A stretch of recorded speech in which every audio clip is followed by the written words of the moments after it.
আপনি রসুলকে ভালোবাসেন?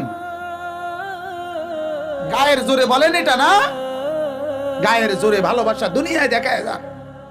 কবরে আপনিও যাবেন, আমিও যাব, হাসরে আপনার সাথে আমার দেখা হবে, আমার সাথে আপনাদেরও দেখা হবে, একই মাঠে থাকবো আমরা। কথা বলেন না কেন?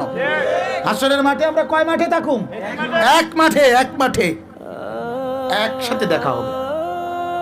সেদিন বুঝবেন বিড়ি মুখে নবীর ভালোবাসা কেমনে হয়, সুদ খেয়ে নবীর ভালোবাসা কেমনে হয়, ছেলে বেনামাজি থাকলে নবীর ভালোবাসা কেমনে হয়, মেয়ে বেপর্দা হলে ছেলে নবীর ভালোবাসা কিভাবে হয়, চায়ের দোকানে নর্তকীর নাচে বসে থাকলে নবীর প্রেম কিভাবে হয়, এটা বুঝাই নিয়ে আমারে বুঝানোর দরকার নেই। আমারে আপনি বুঝাইয়েন না, আপনারে আমি বুঝাইলাম না মনে করেন, তা হাসরের ময়দানে বুঝাইতে হবো তো। কথা বলেন না কেন? আল্লাহ তাআলা বলবেন, বান্দা আমি কারো উপরে জুলুম করব না।